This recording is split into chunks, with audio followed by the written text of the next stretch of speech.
नमस्कार, आप देख रहे हैं दूरदर्शन हिमाचल और मैं हूं आपके साथ प्रिया सिंह। कार्यक्रम नमस्ते हिमाचल में आप सभी का स्वागत है। कलाकार अपनी कला बखूबी जानता है और अपनी कला से सभी को मंत्रमुग्ध भी करता है। और ख़ास तौर पर जब हम बात करते हैं फाइन आर्ट की, तो फाइन आर्ट एक ऐसी कला है जिसमें एक कलाकार का हाथ, दिमाग और दिल तीनों साथ में काम करते हैं। और आज स्टूडियो में हमारे साथ एक ऐसे ही कलाकार मौजूद हैं जो पहाड़ी शैली के जाने माने कलाकार सुरेश चौधरी जी हैं। आपको बहुत बहुत स्वागत सुरेश। नमस्ते मैम। नमस्कार जी, धन्यवाद। तो पहाड़ी शैली के एक जाने माने कलाकार आप हैं, तो सबसे पहले पहाड़ी शैली से ही बात करते हैं कि पहाड़ी शैली जो है, इसके जो आप कलाकार है, कांगड़ा कला जो कहते हैं, तो ये कला का इतिहास क्या है, पहले हम इसको जानना चाहते हैं। हमारी जो कांगड़ा शैली है, इसकी जो शुरुआत हुई थी वो गुलेर से हुई है जी। और अब ये वैसे तो पहला ही क्वेश्चन थोड़ा कंट्रोवर्शियल है, क्योंकि इसमें विद्वानों का बहुत योगदान है। अभी भी बहुत सारी ये इस पे काम कर रहे हैं लोग। और जैसे जो हमारे बड़े स्तर के जो पुराने विद्वान रहे हैं, ब्रिटिशर्स ने भी काम किया है।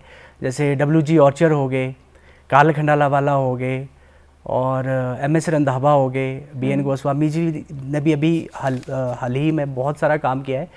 MS रंधावा हैं और JC फ्रेंच हैं।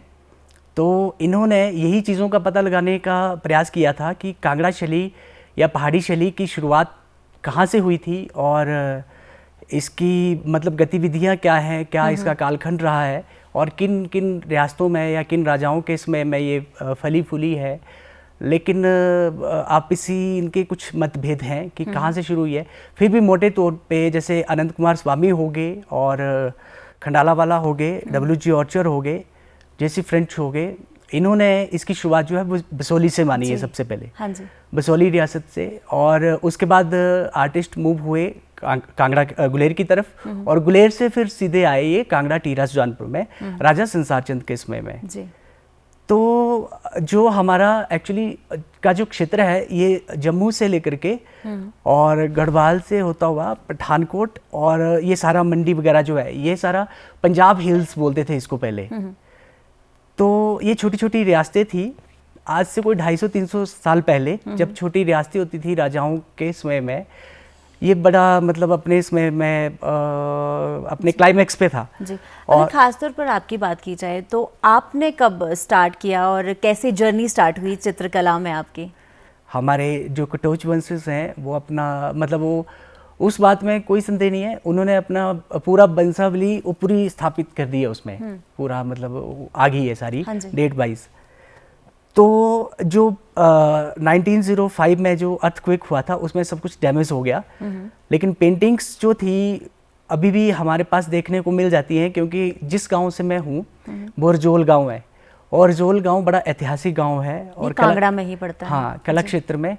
और जो राजा संसार चंद के चितेरे थे ना, जो दरबारी चित्रकार थे, वो रजोल गांव से ही थे। अच्छा। जो नैनसुख का घराना है जी।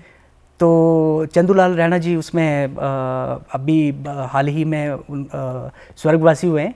तो उनसे मेरे मामा जी ने पेंटिंग सीखी है, धनीराम जी जी।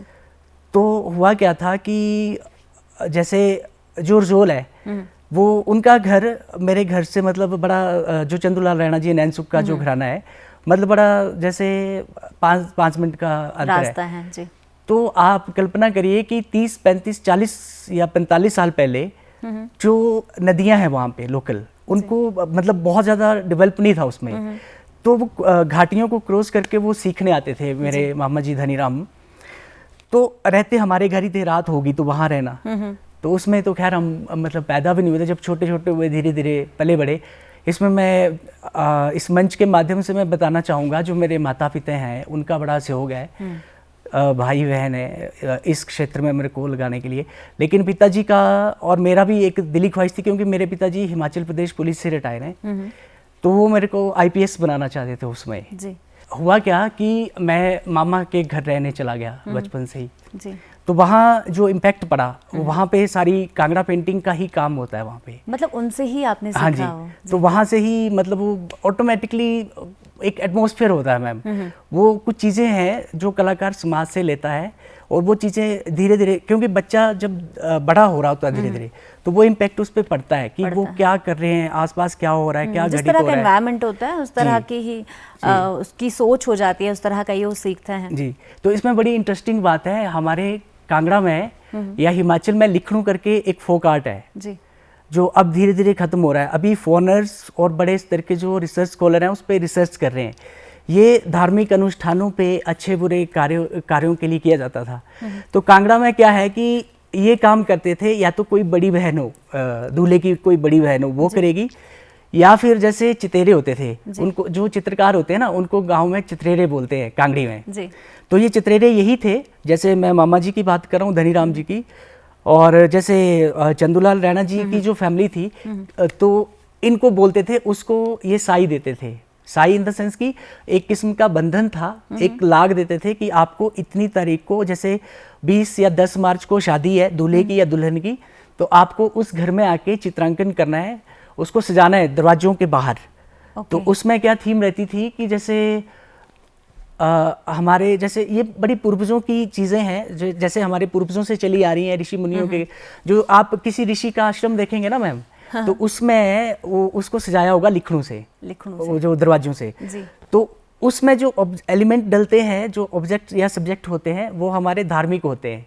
जैसे दरवाजे पे दोनों छोर पे तोते होंगे, पैरट्स, क्योंकि वो गवाह हैं शादियों के। भगवान शंकर की जब शादी हुई थी, मतलब बहुत कहानी छुपी होती है, पूरा दर्शन शास्त्र, कविता छुपी होती है, भारतीय दर्शन इसमें छुपा है। तो वो गवाह थे, क्योंकि जब पार्वती की और शिवा की शादी हुई तो देवताओं ने बोला कि देख कौन रहा है, तो सूर्य, चांद और जो बेद बनाते हैं ना उसके ऊपर तोते होते हैं, बांस की जो बेद बनाते हैं आज भी कांगड़ा में, और लोई बनाते हैं। तो वो तोते इसलिए वहाँ पे दीवारों पे बनाते हैं कि ये गवाह है कि इनके सामने शादी हुई है। दूसरा, जैसे जो शुभ वाली चीजें, बाघ हो गया, शेर हो गया, पहलवान कुश्ती कर रहे हैं जी। इस तरह की चीजें उसमें बनाते थे। तो मेरी शुरुआत ऐसे हुई कि मामा के पास होता था काम दरवाजे लिखने का, उस समय लिखनऊ, ये उसमें बड़ा काम था। तो ऐसे ही मतलब उस समय मैं 4th स्टैंडर्ड में था, मेरे को साथ लेके चले गए हमारे गांव में। वहीं से आप सीखते गए। तो मेरे पास और आज के समय में जो है आप PhD कर रहे हैं इसमें, और खासतौर पर पहाड़ी शैली ही आपने चुनी है। तो आपसे हम जानना चाहते हैं, इसमें जो इक्विपमेंट्स यूज़ किए जाते हैं, जैसे इसमें जो ब्रश यूज़ की जाती है, वो कहते हैं कि गिलहरी की पूंछ से बनती है, तो इसके बारे में भी आपसे हम जानना चाहते हैं कि क्या कुछ रहता है। ये बड़ा इंटरेस्टिंग है मैम, क्योंकि इसमें देखो जो ये पहले घरानों से चीज़ें चली हैं, तो उसमें क्या था कि 1835 से पहले, मेकाले के आने से पहले, थोड़ा मैं इसमें पॉलिटिकली बात करूँगा कि हमारी जो हम लोग चेयर और टेबल पे बैठने वाले लोग नहीं हैं। हमारी जो पद्धति थी, शिक्षा पद्धति थी, वो गुरुकुल शिक्षा पद्धति थी कि मतलब टीचर जो है या जो गुरु है वो बैठेगा और बाकी शिष्य जो है वो नीचे बैठेंगे। और उसी हिसाब से ये हमारे पूर्वजों ने सारा फॉर्मेट सेट किया था। लेकिन समय के हिसाब से चीज़ें बदलती हैं, परिवर्तन जो है संसार का नियम है, ठीक है।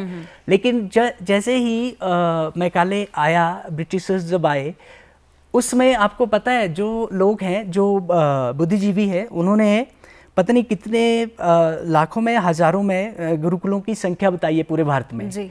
तो उस समय जो माता पिता थे उनका ध्येय डिग्री लेना नहीं था बच्चों को। जो बढ़ई होगा उसका बच्चा बढ़ई का काम करेगा, जो पेंटर, जो चित्रकार होगा उसका बच्चा चित्रकार का काम करेगा, जो इंजीनियर होगा उसका बच्चा इंजीनियर का काम करेगा, परंपरागत। लेकिन ये नहीं है कि ये चीजें किसी की बपोती नहीं है। बपोती इन द सेंस की कोई पिता पुरखी नहीं है।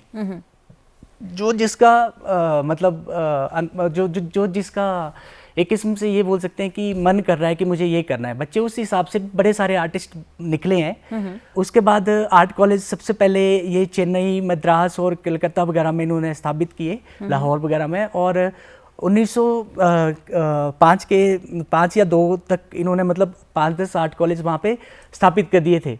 और उसमें क्या हुआ कि ये इसमें मैं एक उनका E.B. हेवल जी जो बड़े विद्वान थे उसमें, तो वो उसके विरोध में थे कि इनकी जो शिक्षा पद्धति है इसको रखो जी, और जो इनका भारतीय दर्शन शास्त्र है इसको भी रखो, लेकिन ब्रिटिशर्स ने ये लागू कर दिया कि उसमें सर अगर हम जैसे आप बात कर रहे हैं ब्रिटिशर्स की, और तो हम इंडियन जो हमारा आर्ट है उसमें और वेस्टर्न में क्या डिफरेंस है, क्योंकि मैं पॉइंट पे आ रहा हूँ। तो उन्होंने ये किया कि जो भारतीय दर्शन है उसको कहते पढ़ाया नहीं जाएगा और उसमें कोई भी भारतीय टीचर रखा नहीं जाएगा। ये E.B. हेवल ने खुद लिखा है, जो प्रिंसिपल थे कलकत्ता आर्ट कॉलेज के। हाँ जी। तो हुआ क्या, जो रविंद्रनाथ टैगोर हैं, ये सारे उन चीज़ों के विरोध में आ गए और उन्होंने बंगाल स्कूल को अपना लिया।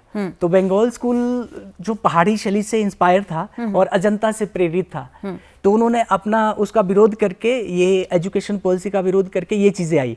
तो इसमें जो आपका क्वेश्चन है कि इसमें अंतर क्या है, वो अंतर इस तरह का है कि जो हमारे पूर्वजों ने और ऋषि मुनियों ने काम किए हैं, आप चले जाओ अजंता, आप चले जाओ कोणार्क टेम्पल, आप कहीं भी चले जाओ, कोई भी, वहाँ पे तो मैम मतलब जैसे मैं महाबलीपुरम की बात कर रहा हूँ कर्नाटका की, एक पूरा पहाड़ है, आप उसको पहाड़ की चोटी से खोदना शुरू करेंगे, पहाड़ की चोटी से आप कल्पना करिए कि एक पूरा पहाड़ है, आप पहाड़ को काट रहे हैं और काट के उसको कार्व करके करके करके उसको अंदर जा रहे हैं, अंदर से चारों तरफ सराउंडिंग उसको मतलब आप उसको खुदाई कर रहे हैं, उसमें मूर्तियां भी होंगी अकॉर्डिंग टू दर्शन शास्त्र और विज्ञान और इंजीनियरिंग।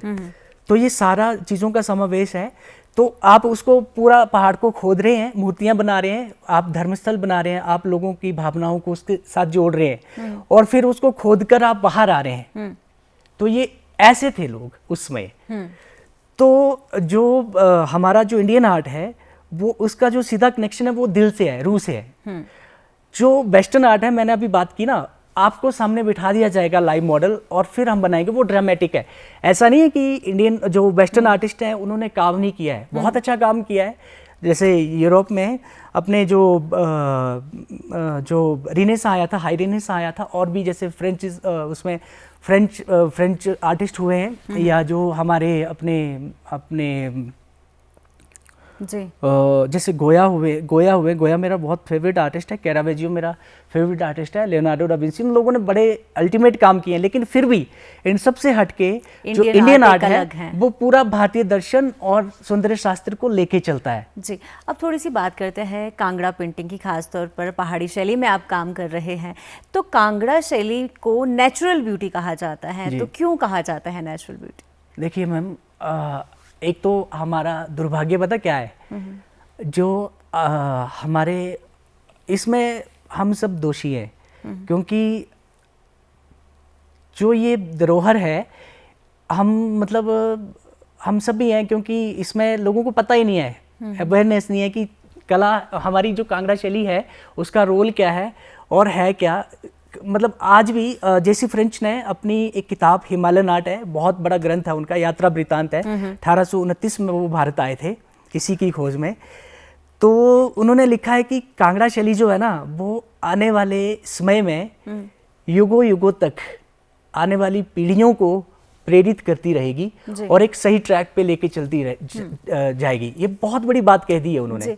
मैं आपसे रिक्वेस्ट करती हूँ कि इतिहास में ना जाकर हम आज के समय में किस तरह से काम किया जा रहा है इस पे, जैसे हम कांगड़ा शैली की बात करते हैं, किस तरह के पेंट यूज़ किए जाते हैं। कहा जाता है कि नेचुरल पेंट की यूज़ किए जाते हैं और बहुत ज़्यादा उसका प्राइस भी रहता है, तो वो हम आपसे जानना चाहते हैं, क्योंकि बहुत सारे दर्शक ऐसे हैं जिन्हें पेंट अभी बहुत नहीं पता होता है कि इस तरह के पेंट भी यूज़ किए जाते हैं जो पत्ते से बनते हैं या किसी अदर चीज़ से। जी, इसका मैम जैसे हम बात कर रहे हैं ना, ये है गुरु शिष्य परंपरा। जी, तो अभी भी समय बदल गया है, चीज़ें बदल गई हैं, लेकिन इसका एक प्रोटोकॉल है। आपको काम करना है तो वैसे ही करना पड़ेगा, जो काम 000 से माइनर ब्रश से होना है उसी से होगा। और जो गुरु सामने बैठेगा, ऐसे जैसे सुनार नहीं होते, वैसी संदूकड़ियाँ होती है, वैसे बैठेगा, उसमें कलर कुलर सब कुछ होते हैं।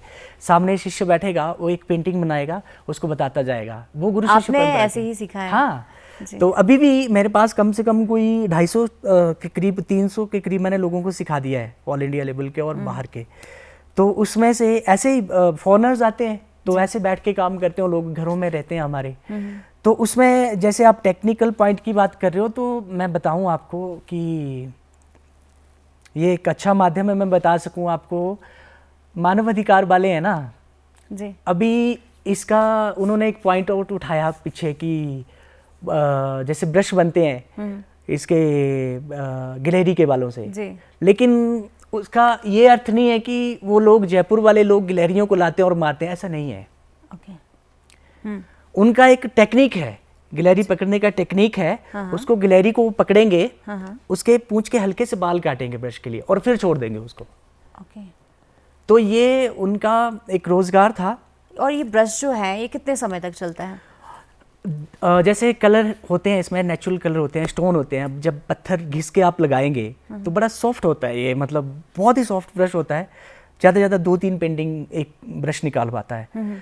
तो जो फ्लैट ब्रश है जो नेबले के बालों से बनते हैं तो वो टाइम निकाल देते हैं। इसमें मैं आपको बताऊं, जो बसली पेपर है और स्याली कोटी, तो पार्टीशन से पहले स्याली कोट से भी पेपर आता था, और जो बसली है, बसली तो अभी भी जयपुर में कुछ फैमिलीज़ हैं वो बना रही हैं।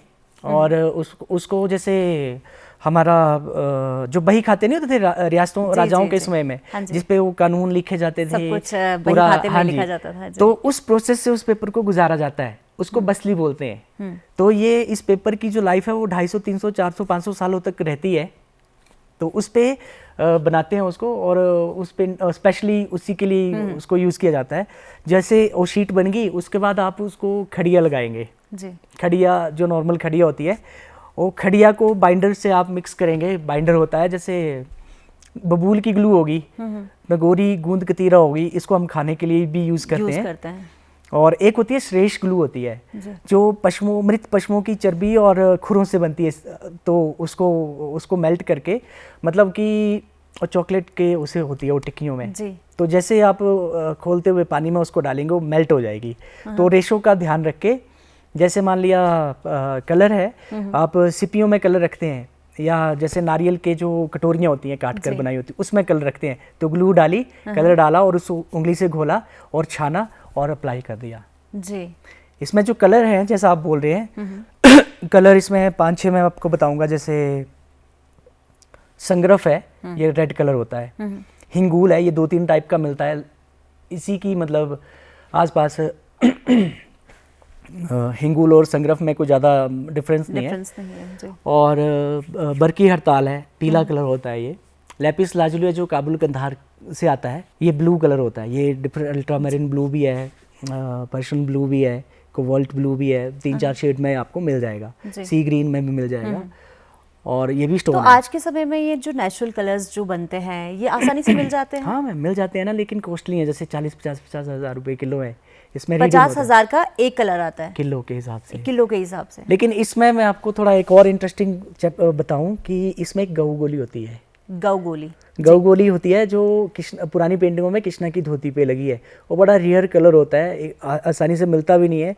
कि पहले क्या होता था कि गाय को ना गर्म पत्तियों की घास खिलाई जाती थी, देसी गाय को। फिर जब वो पेशाब करेगी तो उस पेशाब को स्टोर किया जाता था हफ्तों तक।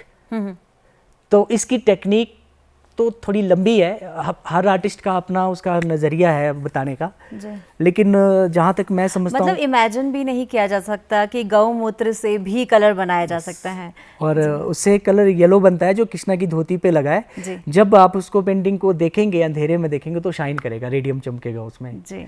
उसी तरह से सोने चांदी के रंग है, तीन तरह के रंग हैं इसमें।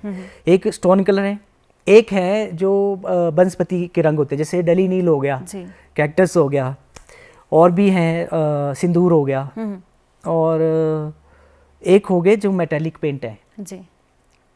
कुछ कलर हैं जो रासायनिक क्रियाओं से गुजारे जाते हैं, जैसे सीलू रंग है, ये हरा रंग है। शंख वर्ष में जो शंख होता है ना बजाने वाला जी, उससे वाइट कलर बनता है, सफेदा। ओके, तो उसको भी लगाते हैं जी।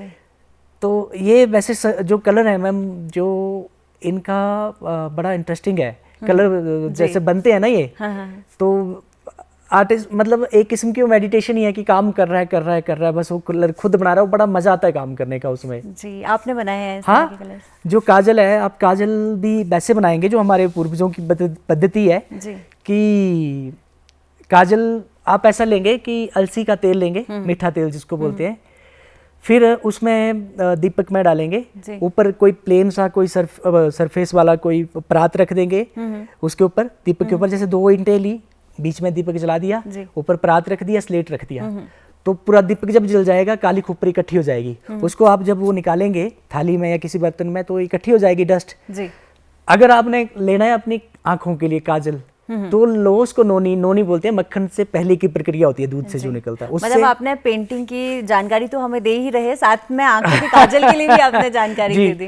तो नोनी से आप जब उसको मिक्स करेंगे तो काजल आज भी हमारे गांव में बच्चों के लिए लगाते हैं, मेरे बच्चों के लिए वही लगाया गया है। बच्चे होते हैं तो लगाए जाते हैं जी। और जैसे अगर आपने करना है पेंटिंग के लिए, तो फिर आपको जो मैंने ग्लू बताई ना, श्रेष्ठ ग्लू होगी या दूसरी, उसके साथ अप्लाई कर सकते हैं।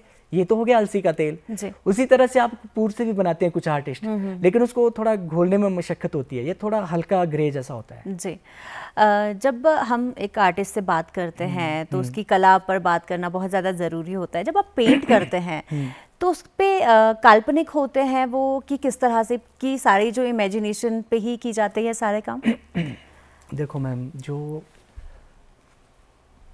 पेंटिंग है ना, जो कला है हमारी, हम अगर पहाड़ी शैली की बात कर रहे हो ना, तो ये एक ऐसा अध्याय है कि जिसमें सारा भारतीय दर्शन समा जाता है जी, सारा। हुआ क्या था, थोड़ा सा मैं हिस्ट्री में जाना चाहूँगा फिर से जी कि जब 16वीं सेंचुरी आई ना और 15वीं सेंचुरी, जब ये भक्ति आंदोलन चला जी, मैंने लिटरेचर में भी पढ़ा है, हिंदी लिटरेचर का स्टूडेंट रहा हूँ मैं ग्रेजुएशन में साथ में। तो जब भक्ति आंदोलन आया तो ये पूरे भारत में फैल गया था उसमें। तो निश्चित था जब बड़े बड़े जैसे दिल्ली ये सब जगह में ये फैल रहा था, तो हमारे जो पहाड़ों की चीज़ें थी बड़ी शांत थी, बड़ी शांत लाइफ थी, रास्ते नहीं थे, कैसे आना, पहाड़ थे ऊंचे, नहीं आते थे लोग। तो उस समय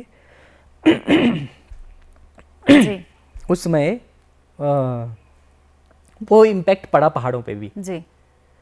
तो जो ये भक्ति आंदोलन था, ये था वैष्णव आंदोलन द्वारा से जो कृष्ण भक्ति थी या जो राम भक्ति थी या शिव धर्म था या देवी को लेके, इनकी पूजाएं उसमें की जाती थी।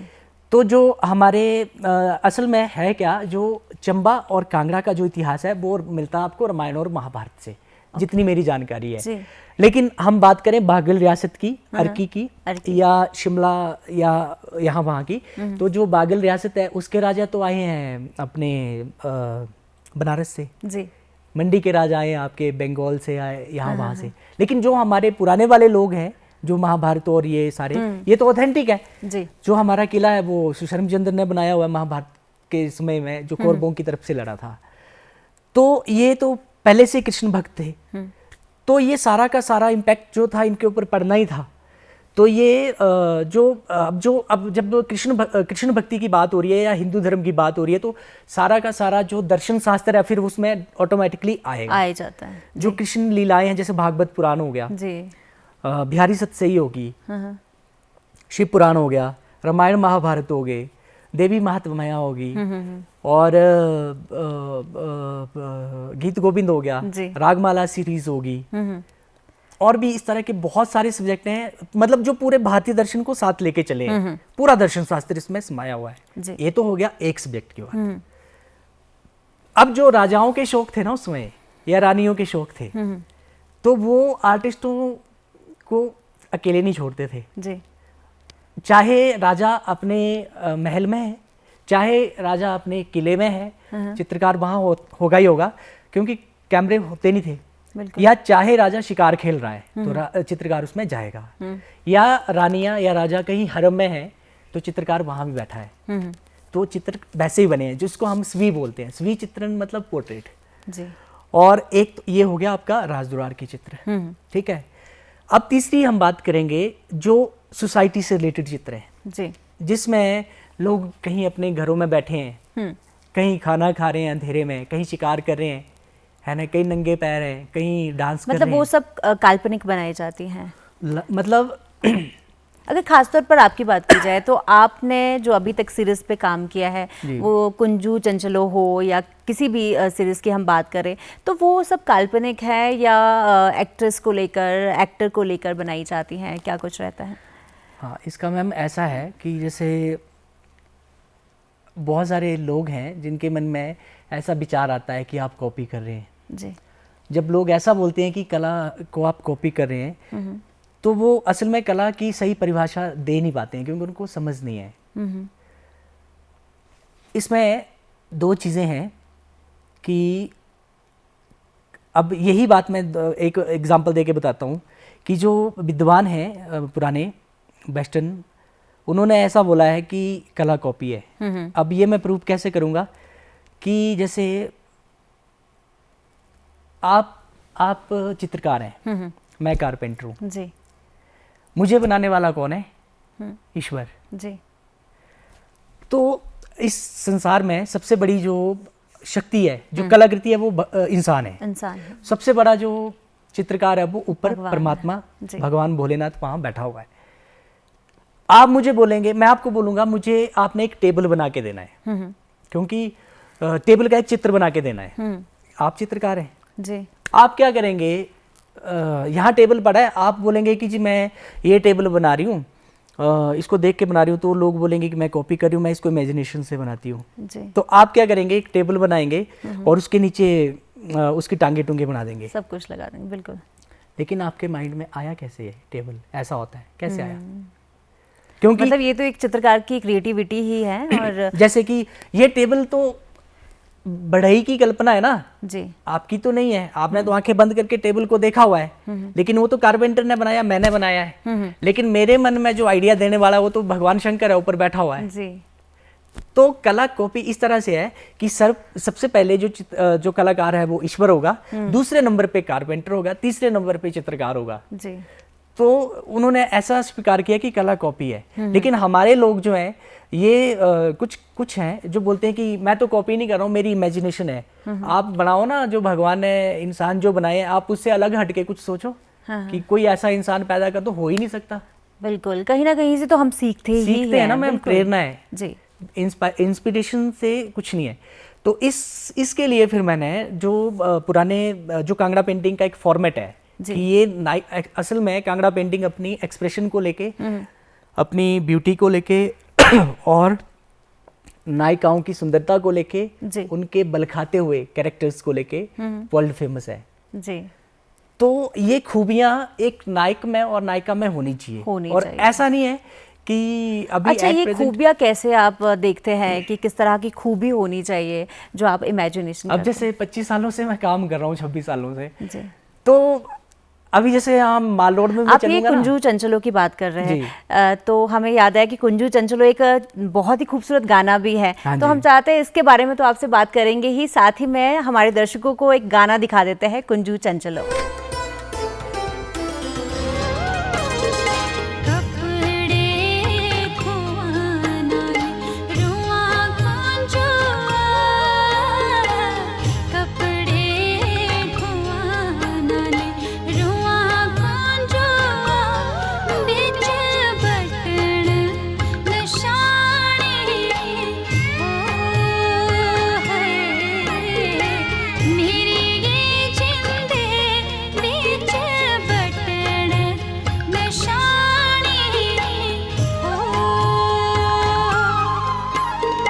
पटना रगम न तू कर चंचलो, ओ पटना रगम न तू कर चंचलो, चंदे चांदी हथेरी हो है मेरी ये जिंदे चंदे चांदी हथेरी हो।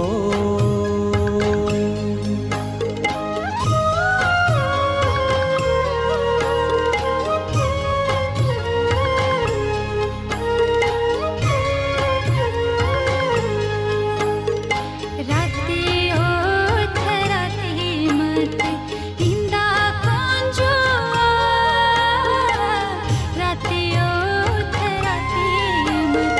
इंदा कुंजो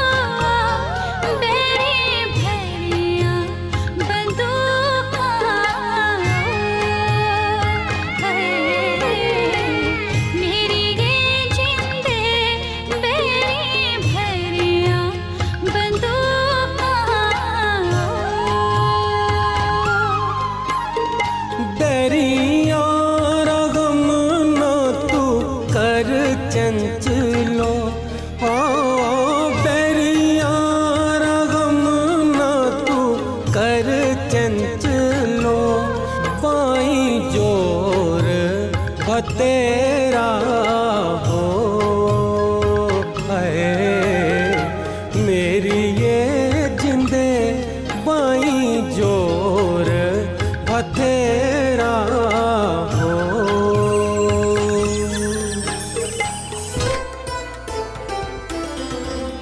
दर्शकों, आप देख रहे हैं नमस्ते हिमाचल और हमारे साथ है पहाड़ी शैली के चित्रकार कलाकार सुरेश भारद्वाज।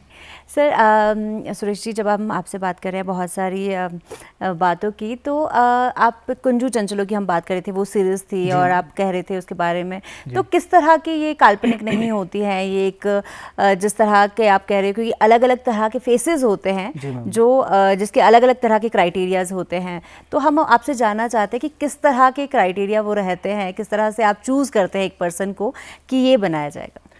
इसमें मैम पहले तो मैं उनका मॉडल का नाम ले दूं, निशा कटोच है, डलहौजी से ये मॉडल जो फीमेल मॉडल है।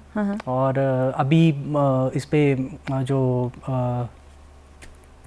बहुत सारी एल्बम्स पे और मूवीज़ पे ये काम कर रही हैं, एक्टिव हैं, तो इनकी जो फीचर्स हैं ये सारे मतलब जो कांगड़ा की नायिकाएं हैं वो मिलते हैं। आपने मेरे से फॉर्मेट पूछा है कि कांगड़ा पेंटिंग का जो फॉर्मेट है ये कैसा होता है, मतलब आप कैसे पहचानते हैं। 3 चीज़ें हैं। एक तो है जो पुराने वरिष्ठ चित्रकार हैं उनका ऐसा मानना है कि जी उन्होंने 3 फॉर्मेट सेट किए हैं स्टडी करके कि चौरस चेहरे होते हैं, चौकोर चेहरे, जिसका चौकोर चेहरा हो गया और बैलेंस होने चाहिए, मतलब पूरी आँखें, नोज़, लिप्स, ईयर जी, एक तो वो है। और एक लोच होनी चाहिए जी।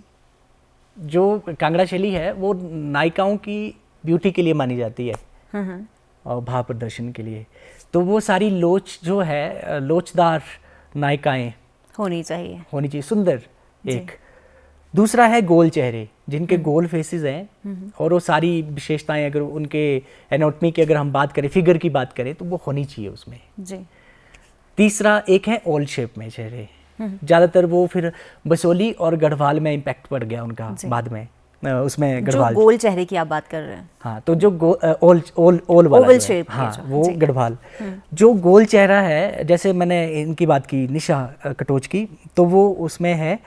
इसमें इसी तरह से कुंजू चंचलों के मेरे पास भी 8-9 एपिसोड हुए हैं। उसमें से यहाँ हमारे शिमला में ही है लेखिका, बड़ी सुप्रसिद्ध लेखिका है भारती कुठियाला जी, उनके पास मेरी वो पेंटिंग सारी पड़ी हैं, उन्होंने खरीद ली हैं। और एक हमारे सेंट्रल यूनिवर्सिटी में प्रोफेसर हैं धर्मशाला में, खेमराज जी, मंडी से हैं, तो 2 एपिसोड उन्होंने खरीदे हैं वो जी।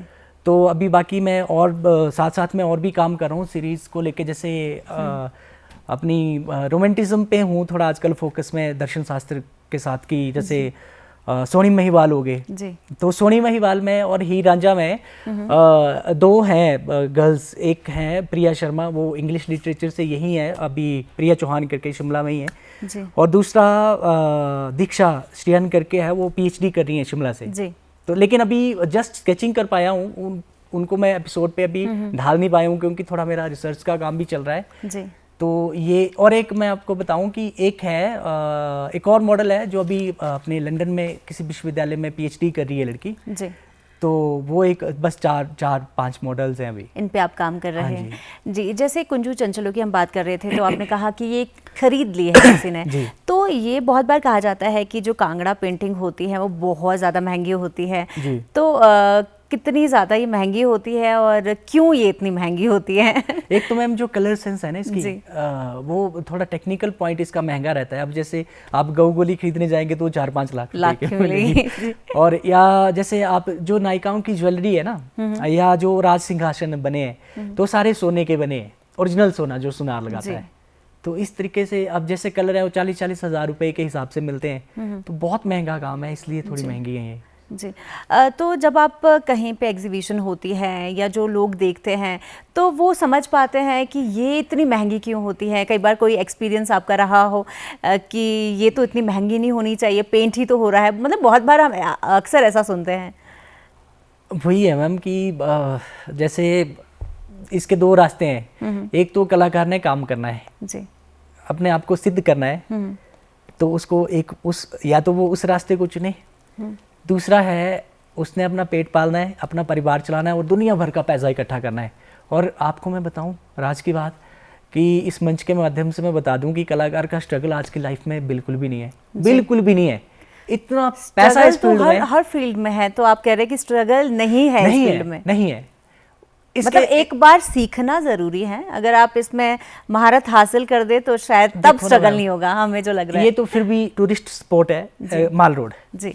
मैं यहाँ ऐसे बैठ जाऊँ कि मैंने ना यहाँ जैसे आज सुबह यहाँ इंटरव्यू के बाद बैठ जाऊँगा कि आओ मैं तुम्हारा पोर्ट्रेट बनाता हूँ, है ना, लोग आएंगे और एक स्केच का मैं जैसे मान लिया 500-1000 रुपए जो भी लूंगा और लोग देंगे हंस के। आप मान के चलो कि अगर 5 लोगों के भी बना दिए स्केच तो 5000 अगर दिन में आपके पास आ जाता है तो मुझे लगता है पर वो कला सीखना भी तो बहुत ज़्यादा ज़रूरी है। तो अगर हम स्कूल लेवल की यहाँ पे बात करें तो स्कूल में या कॉलेज में, क्योंकि आज आप पीएचडी कर रहे हैं, बहुत रिसर्च कर रहे हैं इस काम में, तो स्कूल लेवल में क्या ये पढ़ाया जाता है? किस तरह का कोई फाइन आर्ट की कोई सब्जेक्ट होते हैं, क्या कुछ रहता है? जो हमारी पुरानी शिक्षा पद्धति थी ना कि बच्चों में गुण देखा जाता है कि वो कैसे विकसित करना है, अगर ये स्कूल लेवल पे और कॉलेज लेवल पे आ गया स्किल बेस्ड कोर्सेज जी, तो फिर सारे कोर्सेज आ जाएंगे मैम उसमें, तो हमारी कांगड़ा शैली उस पे आएगी। एक चित्र जब बनाते हैं, एक चित्रकार बनाता है, तो कितना समय एक चित्रकार को एक चित्र बनाने में लग जाता है? मेरे एक टीचर, अब मैं अपने गुरुओं के पहले गिनती करवा दूं जी। यहाँ पे डॉक्टर हिम चटर्जी हैं प्रोफेसर जी, शिमला विश्वविद्यालय में, तो पूरा शिमला का और पूरे मतलब बड़े लार्ज स्केल पे काम करते हैं वो, बड़े बड़े हाई फाई चित्रकार हैं। एक दूसरे डॉक्टर नंदलाल ठाकुर जी आजकल चेयरमैन बने हुए हैं ललित कला अकादमी के जी। एक जहाँ मैंने कॉलेज से पास आउट हुआ हूँ धर्मशाला कॉलेज से, वो बड़े सीधे और सरल स्वभाव के चित्रकार रहे हैं जल रंग के, जितेंद्र सिंह चौधरी। उनसे मैंने एक बार ऐसे पूछ लिया, मैंने कहा जी सर एक पेंटिंग बनाने के लिए कितना टाइम लगता है? कहते 2 मिनट। 2 minute 2 minute. मैंने कहा वो कैसे? उन्होंने वाटर कलर ऐसे रखा और फटाफट ऐसे फ्लैट ब्रश से कलर फैला दिए और साइन कर दिए, कहते ले लो। ओके। तो वो तो हो गया इस तरह का काम। हमारा अब जैसे एक नाखून है छोटा सा, इस पे किसी की रिक्वायरमेंट आ रही है कि आपको इतने छोटे से साइज पे आपको कम से कम कोई 20 लोग बनाने हैं एक नाखून पे जी। तो हम बनाएंगे, लेंस से बनाएंगे चाहे जैसे भी बनाएं, तो उसके लिए समय लगेगा मैम। आपको अब देखना ये है कि जो आर्ट बायर है वो जो असल में होता क्या है, जो आर्ट बायर होते हैं उनको पता होता है कि कौन आर्टिस्ट किस फॉर्मेट पे कैसा काम कर सकता है, तो वो उसी के पास सीधा संपर्क करेगा कि मुझे ये आपका काम चाहिए, आप टाइम ले लो इतना, आपने एवरेज वाला काम नहीं देना है, आपने ये वाला काम देना है, ये आप अपना पैसा पकड़ो, एडवांस में ही दे देते हैं कई बार लोग जी। तो 3 महीने बनाने के लिए दे दिए एक पेंटिंग को जी, फिर वो काम होगा।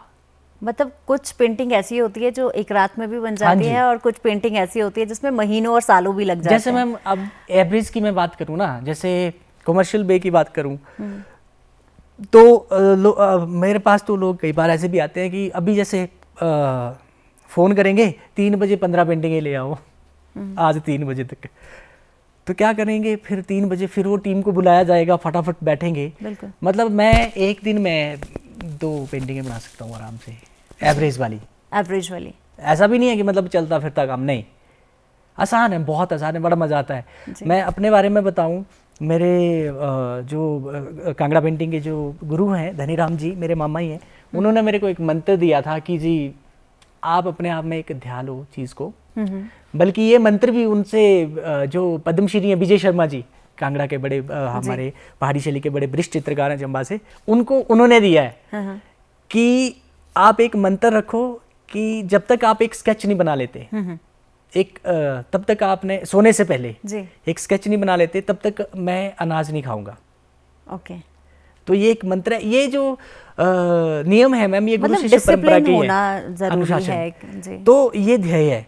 तो इसके साथ साथ ये करते करते करते करते जब आप एक स्केच डेली का कर रहे हो तो कितना, फिर तो आप आंखें बंद करके कोई भी बना सकते हो। एक पेंटिंग मतलब तो 3 पेंटिंगें बन जाती हैं एक दिन में। जी।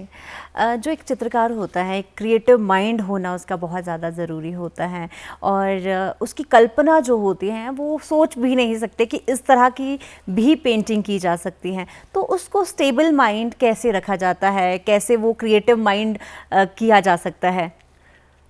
मैम ये गॉड गिफ्ट है सारा। जो कलाकार होगा उसकी कल्पना शक्ति विशाल होगी और अद्भुत होगी। अब पता नहीं आप यकीन मानेंगे कि नहीं मानेंगे, मैं यहाँ देख रहा हूँ कि पूरा शिव परिवार बैठा हुआ है सामने जी। ये मेरी कल्पना शक्ति, यहाँ बैठा हुआ है, सुन रहा है हमें। सच बोल रहा हूँ मैं आपको जी। है ना।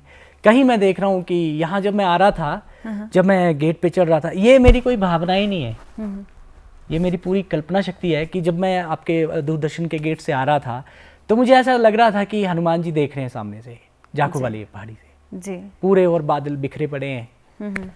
तो ये एक कल्पना शक्ति है। और कल्पना शक्ति देखो होता क्या है कि कोई भी आर्टिस्ट हो, चाहे वो थिएटर का हो, चाहे मूर्तिकार हो, चाहे राजमिस्त्री हो, मिस्त्री जी, उसके पास कंट्रोल होता है भावनाओं को लेके। जी। समाज की सारी भावनाएं उसके कंट्रोल में होती हैं। आप आर्टिस्ट चाहेगा तो वो मतलब आपकी भावनाओं से खेल सकता है, आपको वो हंसा सकता है। देखो ना, राजपाल यादव जी या परेश रावल जी कोई कॉमेडी करेंगे तो हम एकदम से हंस पड़ते हैं। जी। राजेश खन्ना जी अवतार फिल्म में रुला देते हैं। तो वो भावनाएं हैं, इमोशंस है ना उनके पास। वो एक्टर का काम है, उसकी एक्टिंग का कमाल है कि आपको पूरे समाज को वो रुला रहा है। इसी तरह से पेंटिंग में, अगर मैं कोई पेंटिंग बनाऊंगा उसमें मैं कोई शरारत करूंगा ना, तो वो बच्चा अपने आप को ढूंढ ले कि उसकी हंसी ना रुके कि ये क्या किया है इसने, क्या किया है। तो वो भाव है। इसी तरह से अगर हम दर्शन शास्त्र की बात करें और गंभीरता की बात करें, तो वो फील अगर आप अपने आप को मेरी पेंटिंग में फील कर रहे हो ना, तो इसका मतलब मैं सफल हो गया वो चित्र बनाने के लिए। जी। तो ये सारा कल्पना शक्ति का खेल है और आपके अनुभव का खेल है और एस्थेटिक का खेल है कि आप कलाकार की कल्पना शक्ति ऐसी होनी चाहिए। उसमें अब एक और बात आ गई कि जी कला जो है वो आदर्शवाद होनी चाहिए, कि कला जो है वो संस्कारों को जन्म देती है जी, संस्कारी होती है, उसमें नेगेटिविटी का कोई चांस नहीं है। तो जो संस्कार मीन्स कि देखो ना मैम, शिवा को किसने देखा? थोड़ा सा इसमें रुकना चाहूँगी। मैं आपसे ये सवाल ज़रूर पूछना चाहती हूँ कि जब जैसा आपने कहा कि बहुत ज़्यादा पेंट जो है बहुत ज़्यादा महंगे होते हैं, तो कोई नया जब चित्रकार फील्ड पे आता है तो क्या वो उसी कलर से काम करते हैं या कुछ और रहता है? क्योंकि इस तरह के कलर्स जो है वो इतने महंगे और इस तरह का काम करना मुश्किल हो जाता है स्टार्टिंग में। देखो मैम, पहले हम फिर वहीं चलेंगे कि जो गुरु शिष्य प्रणाली में, उसमें क्या होता था कि अब हम सब लकी हैं कि हमने वो टाइम देखा है। गवर्नमेंट स्कूलों में पट्टियाँ होती थी जी, लकड़ी की, उस पे जो मुल्तानी मिट्टी या उसको कांगड़ा में गाची बोलते हैं, येलो कलर की, वो लगाते थे धो के और फिर धूप में सूखने डाल दिया। ये 3 दिन में 3 बार करना पड़ता था ये राइटिंग बनाने के लिए। तो उसमें सारा वर्णमाला हिंदी की गिनती दूसरी तरफ दोनों तरफ लिखी जाती थी जी। तो वही पट्टियाँ गुरु शिष्य परंपरा में उसमें उस पे स्केचिंग के लिए ली जाती थी।